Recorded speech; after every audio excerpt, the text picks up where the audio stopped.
ვინმე დამისაბუთეთ, როგორ ხდება რუსეთის დასუსტება იმედის და პოზიტივის დასანქცირებითო ეს უთქვამს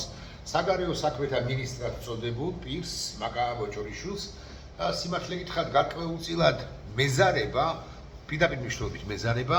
რომ ქალბატონ მაკა ბოჭორიშვილს ჩაუტარო ლექცია რუსეთის დასუსტებაზე, რუსეთის დასუსტების აუცილებლობაზე, რუსეთის დასუსტების და შესაბამისად რუსეთის დამარცხების გარდაუვალობაზე. მეორე მხრივ კი მეზარება, მაგრამ აი საზოგადოების ერთმა ნაწილმა შეიძლება მართლაც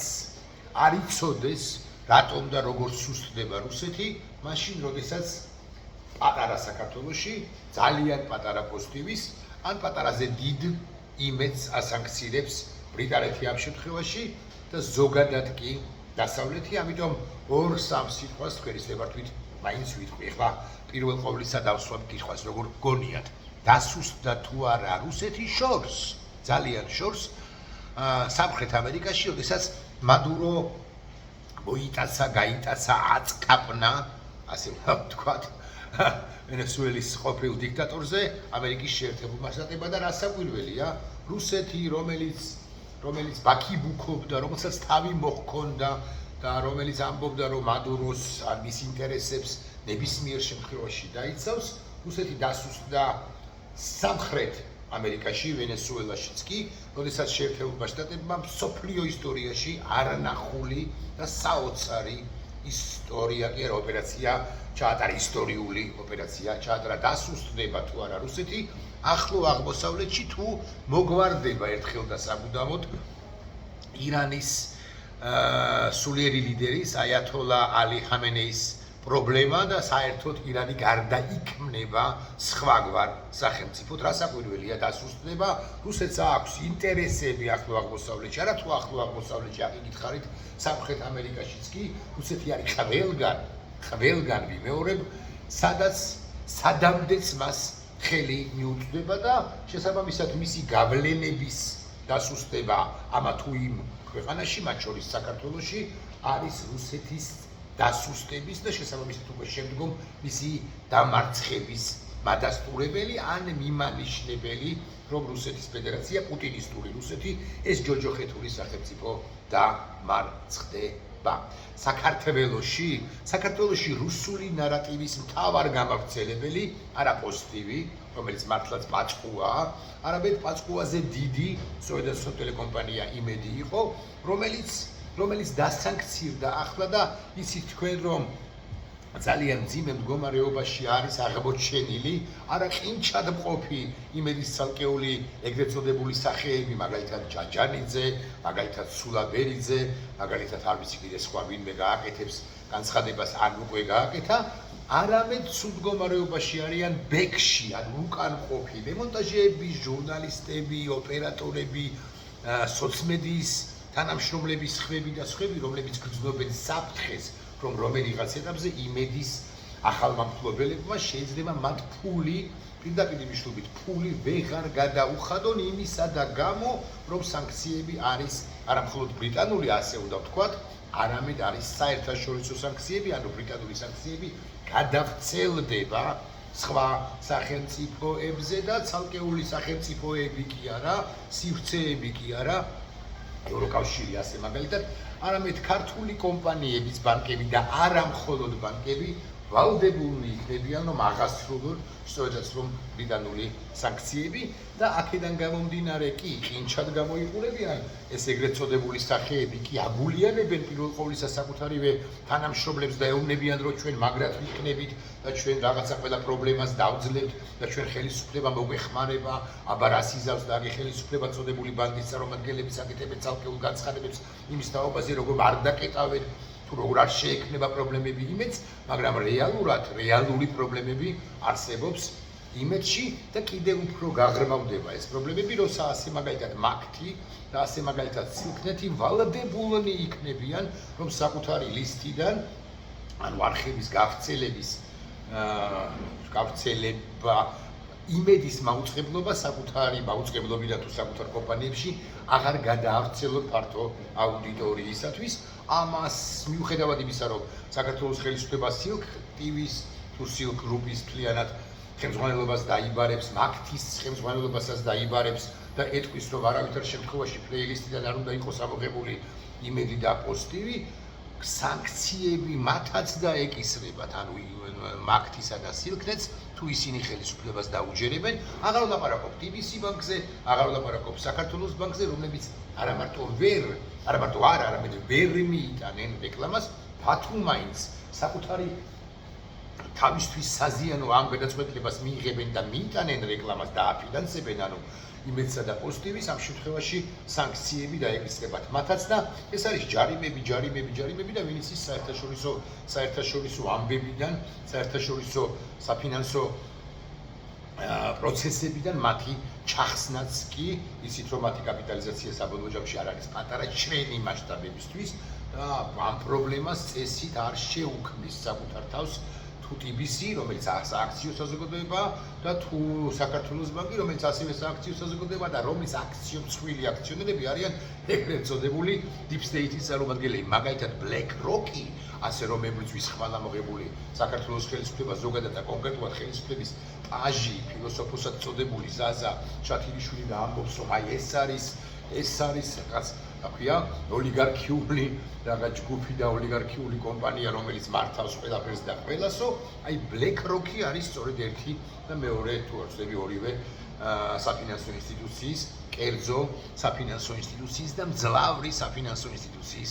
ერთ-ერთი აქციონერი და დამფუძნებელი და ერთ-ერთი მეწილე, ვიტყვი, ერთ-ერთი მსხვილი მეწილე, აღარ ვლაპარაკობ სხვა კომპანიებზე, რომლებიც ასევე ჭყალებში ასაკურველია Deep State-ს წარმოადგენენ. ეხლა საქართველოს ხელისუფლებად წოდებული ბანდის კარნახით იმედის ხელმძღვანელებმა გააკეთეს განცხადება, რომ ისინი ქმნიან, აქ მრავალწერტილი უნდა დავსვათ თქვენის ნებართვით, ისინი ქმნიან ბანკს. წარმოიდგინეთ, იმედი იმისთვის რომ გადარჩეს ქმნის ბანკს, რაც წარმოუდგენელი ამბავია, იმიტომ რომ ერთი ბანკს ლიცენზია სჭირდება და კაი, ოკეი, ჩავთვალოთ, რომ 10 თურნავა მისცემს ლიცენზიას. როგორ შეიძლება შეიქმნას ფინანსური ინსტიტუცია ბანკი ერთი კომპანიისთვის, როგორც ასეთი, ერთი კომპანიის გადარჩენისთვის, ეს სასაკვირველია შავი ფულის აკუმულაციის ერთგვარი სალარო, შავი ფულის ერთგვარი სალარო იქნება და მოსთხოვენ კი არა მოსთხოვენ, ხო სწორედაც რომ დაავალდებულებენ, უფრო ზუსტი რომ იყო ბიზნესმენებს, რომ შავი ფული განსათეთრებლად ან გათეთრების სურვილის გარეშე გადარიცხონ, თუ ეს ბანკი საერთოდ გამოვიდა, გადარიცხონ ტელეკომპანია იმედისა და პოზიტივისათვის და ბიზნესმენები რასაკვირველია თანახმა იქნებიან, იმიტომ რომ ისინი ხო დამონებულები, დაჩმურებულები და გაუბედურებულები არიან იზინა ივანიშვილის ხელში. ამასობაში რასაკვირველია არ უნდა დაგვაგვისხდეს კიდევ ერთი და დამატებითი ანტიუკრაინული განცხადებები ხელისუფლების ცალკეული წარმომადგენლებისა, მათ შორის რასაკვირველია გამორჩეულია კალაძე ბანდიტი, რომელმაც თქვა ამგვარი რამ, რომ ზელენსკიმო, ეს არ არის ახალი,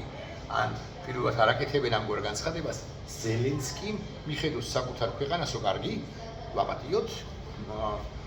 კახა კალაძე ბანდიტს ეს და ამგვარი განცხადება და ანგლია ზელენსკიმ უკრაინაო, ანუ არ მათთვის ამ ბანკა ხელისუფლებისათვის მეხუთე ხარისხოვანია, საერთოდ არც ერთი შემთხვევაში არ აქცევენ ყურადღებას, არ აღნიშნავენ იმას, რომ თუ ვინმე დაანგრია უკრაინა, თუ ვინმე შეუტია უკრაინას, თუ ვინმე დაესხა თავს უკრაინას, ეს სწორედაც რომ რუსეთის ფედერაცია, ანუ მათი პატრონები იყვნენ პუტინი, მათი პატრონია რეალურად, ამიტომაც გადადგა პუტინმა 4 წლის წინ ეს ნაბიჯი, ამიტომაც დაიწყო მთელი უკრაინის დამორჩილება, სადა მთელი უკრაინის დამორჩილებული, ეგრეთ წოდებული SVOT, ანუ სპეციალური სამხედრო ოპერაციით. აი, როდესაც ვლაპარაკობთ იმაზე, რომ როდის იყო, რომ ჩვენ რაღაც უკრაინას არ უჭერდით მხარს, ჩვენ უბრალოდ აღვნიშნავდით, რომ უკრაინა მარცხდება, ანუ უკრაინა კორუმპირებული არა. კალაძე ეს ოფიციოზიდან, პაპუაშვილი ოფიციოზიდან, კობახიძე სხვები და სხვები. მაგრამ აგრეთვე იმედი, როგორც საინფორმაციო პოლიტიკის გამტარებელი მედია საშუალება წოდებული თლად ზუსტი რომ ვიყო, ისინი მხოლოდ იმას კი არ ამბობდნენ, რომ უკრაინას გარკვეული პრობლემები აქვს, მაგალითად, არ ვიცი, მართლაც ამ კორუფციის სკანდალი იყო თქვენ და ნაბუ საკმაოდ სერიოზული მაღალჩინოსნების პრაქტიკულად დასაჯა. არა, ამას კი არ ამბობდნენ, ისინი კომაგობდნენ იმას, რომ უკრაინა რუსეთს გაემარჯვა და უკრაინა დამარცხებული იყო და ეხლაც ამას აკეთებენ, ამას ჩადიან. აი ეს არის მთავარი მიზეზი იმისა, რატომაც დაასანქცია ისინი ბრიტანეთმა და არა უბრალოდ მშრალი ინფორმაციის აღნიშნა, მშრალი ინფორმაციის გაცნობა საზოგადოებისათვის, რომ უკრაინას გარკვეული პრობლემები აქვს, მაგალითად აღმოსავლეთის ფრონტზე. კალაძეც, რომელიც მთავარი სპიკერი იყო, პაპუაშვილიც, რომელიც მთავარი სპიკერი იყო, კობახიძეც, რომელიც მთავარი სპიკერი იყო, ხაველაშვილიც, რომელიც მთავარი სპიკერი და უკლებლივ ყველანი იყვნენ რუსული მესიჯის გამავრცელებლები, რომ უკრაინა არა მარტო დამარცხდება, არამედ უნდა დამარცხდეს. ამას ხომაგობდა რეალურად საქართველოს დე-ფაქტო ხელისუფლება, მაშინაც კი როცა ის დე-იურე იყო, ანუ 2022 წლის 24 თებერვლიდან. მე მკითხე სხვათა შორის და ბარემ აქვე უპასუხებ, აი დანილოვის განცხადება, მე ვილაპარაკე ამაზე, რომ დანილოვის განცხადება იყო პრობლემური, უშრების საბჭოს ყოფილი მდივანია უკრაინის, რომელმაც თქვა, რომ კარგი იქნება თუ საქართველოს ტანკებს დაძრავს აფხაზეთის მიმართულებით. რატო თქვა დანილოვმა? მე კიდევ ერთხელ ვიტყვი და არ მომერიდება დანილოვმა, ან არესტოვიჩმა, რომელიც რუსეთის აგენტია დარწმუნებული ვარ, ან სხვება ხო პოდოლიაკმა და ასევე გონჩარენკომ, ანუ 4 პირი არსებობს უკრაინული სივრციდან, თქვეს, რომ კარგი იქნება, აი ეს კონტექსტია, კარგი იქნება თუ საქართველოს დაიწყებს ომს რუსეთის წინააღმდეგ, ოღონდ აფხაზეთის ტერიტორიაზე. მე ეს ვადასტურებ, რომ ასე იყო ნათქვამი, მაგრამ კონტექსტი ამოგლეჯილია. უკრაინას ძალიან უჭირდა თებერვალში, მარტში, აპრილში, მაისში, განსაკუთრებით აი 4-5 თვის განმავლობაში და წაცდენა უნდა ვაპატიოთ უშიშროების საბჭოს ყოფილ მდივანს. თან არ დაგვავიწყდეს, რომ ეს არ იყო ოფიციალური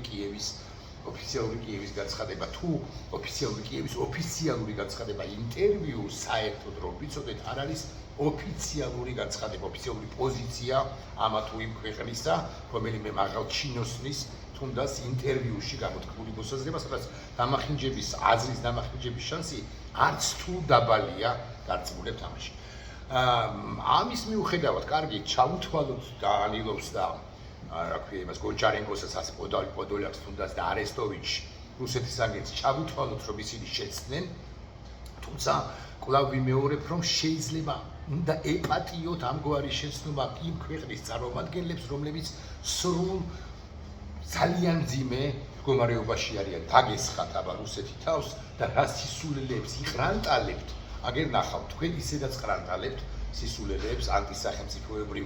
განცხადებებს აკეთებს უკლებლივ ყველა საქართველოს დე-ფაქტო ხელისუფლების უკლებლივ ყველა წარმომადგენელი და იქ როდესაც ბომბები ცვივა, როდესაც ბავშვებს გიკლავენ, როდესაც მოხუცებს გიუპატიურებენ ბუჩაში და ასე შემდეგ, ბუნებრივია, რომ ძალიან მძიმე მდგომარეობაში აღმოჩნდები და ესეც უნდა ვიცოდეთ ბარემ.